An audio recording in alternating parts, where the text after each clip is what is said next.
सच्ची और रहस्यमय कहानियां सुनाने के सिलसिले को आगे बढ़ाते हुए आज जो कहानी मैं आपके सामने लेकर आया हूं, ये कहानी है एक पूरी की पूरी टीम के गायब हो जाने की।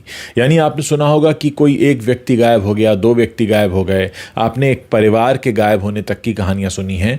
लेकिन क्या आपने कभी सुना है कि 23 लोगों की एक पूरी की पूरी टीम जो एक देश से दूसरे देश गई थी, वो गायब हो गई और कभी मिली ही नहीं? जी हाँ, आज की कहानी उसी किस्से के बारे में है। ये कहानी शुरू होती है श्रीलंका की राजधानी कोलंबो से, जहां 4 लड़के रहा करते थे। इन लड़कों का ख्वाब था विदेश जाकर, खासकर यूरोप जाकर बहुत सा पैसा कमाने का। लेकिन इतने गरीब घर से ताल्लुक़ रखते थे और कुछ खास एजुकेशन भी नहीं थी कि इस सपने को सच कर पाना इन्हें काफ़ी मुश्किल लगता था। इनके मोहल्ले के कुछ लोग इटली में जाकर सेटल हुए थे। इटली में पूरी की पूरी एक श्रीलंकन कम्युनिटी भी थी। ये उसके बारे में सुना करते थे और सपने देखा करते थे कि कभी ऐसा होगा कि वो इटली जाकर बसेंगे और बहुत सा पैसा कमाएंगे, क्योंकि उनमें से कुछ लोग जब भी श्रीलंका आते थे तो ये उनकी शान और शौकत देखा करते थे। खैर, सब कुछ यूं ही चल रहा था। लेकिन एक दिन एक अखबार में एक इश्तिहार छपता है, विज्ञापन, एडवर्टीजमेंट। उस पर इनमें से एक लड़के की नज़र पड़ती है। उस विज्ञापन में लिखा था कि जर्मनी का एक, साउथ जर्मनी का एक हैंडबॉल क्लब है और वो श्रीलंका की टीम को इनवाइट करना चाहता है वहाँ आकर मैच खेलने के लिए। इस एडवर्टीजमेंट को देखकर उसके दिमाग में एक आइडिया आता है। वो ये कहता है कि जैसे हम 4 हैं, ऐसे बहुत से लोग हैं जो श्रीलंका से विदेश जाना चाहते हैं, यूरोप में बसना चाहते हैं, बहुत सा पैसा कमाना चाहते हैं। उसने ऐसे लोगों को इकट्ठा किया। इस बीच हैंडबॉल क्या होता है ये भी पता करना शुरू किया। ये बात है 2004 की। उस वक्त गूगल इतना पॉपुलर नहीं था। 2004 में उसने पता किया कि भाई ये हैंडबॉल क्या होता है, क्योंकि श्रीलंका में क्रिकेट खेला जाता था, बाकी गेम्स होते थे लेकिन हैंडबॉल नहीं होता था। साथ ही साथ उसने ऐसे लोगों को इकट्ठा किया जो कि विदेश जाकर बसना चाहते थे। फिर उसने एक पूरा प्लान बनाया। उसने बाकायदा एक लेटर हेड छपवाया श्रीलंका की नेशनल हैंडबॉल टीम का, और अपने जैसे कुछ 15-20 लोग और इकट्ठे किए और कुल 23 लोग ही हो गए। अब इन 23 लोगों का पासपोर्ट बनवाया गया और बाकायदा सारा पेपर वर्क हुआ और इन्होंने अप्लाई किया वीज़ा के लिए।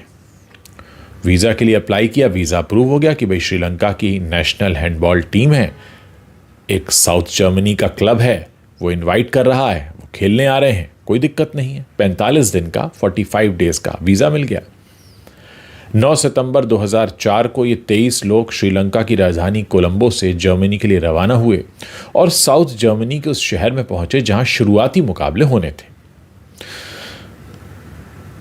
इनके पहुंचने के 2 दिन बाद मुकाबला हुआ 11 सितंबर को, और ये मुकाबला बहुत हैरान करने वाला था। इसलिए भी क्योंकि जो टीम इनसे भिड़ रही थी, क्लब लेवल की टीम थी, उसे बड़ा अजीब सा लग रहा था। क्योंकि जब मुकाबला होता है तो टीम्स जब बराबर की टक्कर की होती है तो मज़ा आता है, खिलाड़ियों को चैलेंज मिलता है, ये ऐसा खेल रहे हैं, हम नया दांव लगाएंगे।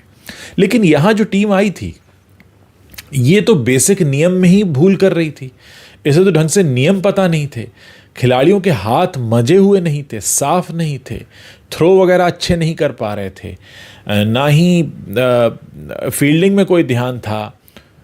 और उस टीम को लग रहा था कि यार ये कैसे नौसिखिए लोग हैं, ये श्रीलंका की टीम है। खैर, पहला मैच जैसी कि उम्मीद थी हार जाते हैं। अगले दिन फिर मैच होता है, फिर हार जाते हैं। तीसरे दिन फिर मैच होता है, फिर हार जाते हैं।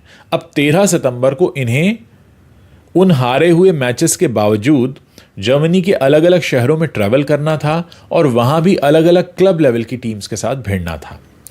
लेकिन 13 सितंबर की सुबह 7:30 बजे जिस होटल में रुके हुए थे, वहां से ये पूरी की पूरी टीम गायब हो जाती है और वहां पर एक लेटर मिलता है।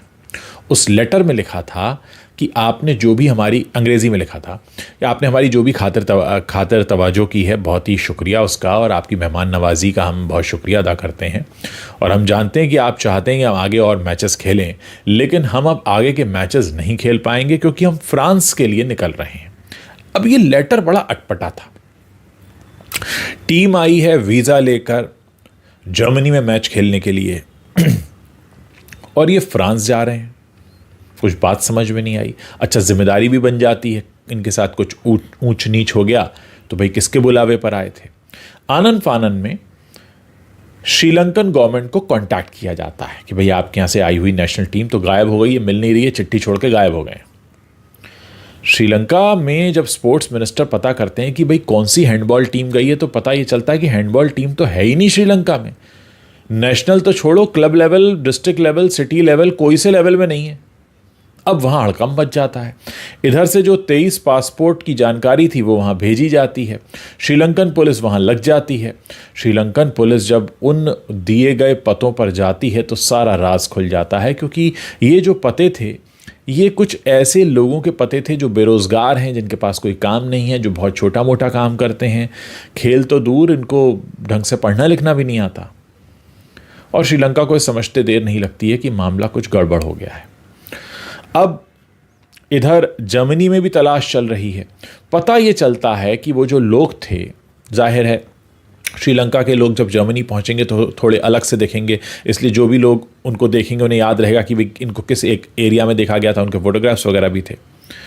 तो लोग ये बताते हैं कि जर्मनी से इन लोगों को इटली की तरफ जाते हुए देखा गया है, जबकि इन्होंने कहा था कि हम फ्रांस की तरफ जा रहे हैं। बहुत खोज की जाती है दोस्तों, आप यकीन नहीं मानेंगे, आज तक उन 23 लोगों का कुछ पता नहीं है।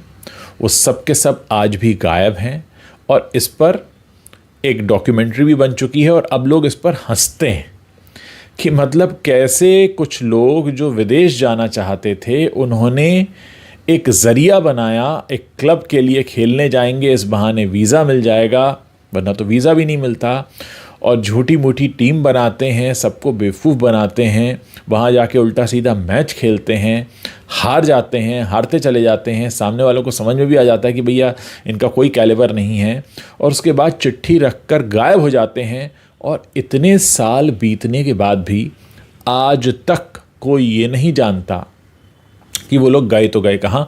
हालांकि कयास ये लगाए जाते हैं कि वो जो श्रीलंकन कम्युनिटी इटली में इस्टेब्लिश हो गई थी, रहने लगे थे, वहीं जाकर उन्होंने अपने पासपोर्ट वगैरह फाड़ दिए होंगे, जिसको कबूतरबाजी भी कहते हैं हम लोग, कि किसी देश में जाना और अपने पासपोर्ट फाड़ देना, फिर वहाँ रहने लगना, किसी तरह छोटे मोटे काम करना और फिर वहीं का होकर रह जाना। तो उन 23 लोगों ने बाकायदा ये किया। लेकिन इसके बाद एक बदलाव ये आया कि 2004 की ये घटना है, लेकिन 2010 आते आते अगले 6 सालों में श्रीलंका में बाकायदा एक ऑफिशियली हैंडबॉल टीम बनी। उसने मैचेस भी खेले, भारत के साथ भी खेले, पाकिस्तान के साथ भी खेले। और हैंडबॉल को लेकर जो श्रीलंका में एक मजाक सा शुरू हुआ कि भाई हैंडबॉल टीम थी ही नहीं, और उन्होंने हैंडबॉल टीम बनाकर वो निकल भी गए। उसके बाद तो कम से कम एक हैंडबॉल टीम बना लो। तो श्रीलंका में आज भी हैंडबॉल टीम तो है, लेकिन वो टीम जो गायब हो गई थी वो आज तक नहीं मिली है, क्योंकि उनका मकसद यही था कि दूर देश में जाकर बस जाएंगे, कुछ मेहनत मजदूरी करेंगे, ज़िंदगी को बेहतर बनाएंगे।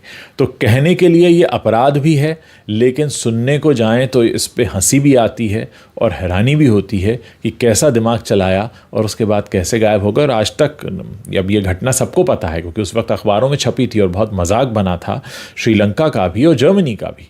और जाहिर है जब इटली और फ्रांस का जिक्र है तो वहाँ भी ढूंढा तो गया ही होगा, लेकिन मिले नहीं, आज तक नहीं मिले। क्या सोचते हैं आप इस सच्ची घटना और कहानी के बारे में? मेरे इस वीडियो के नीचे कमेंट करके ज़रूर बताइएगा।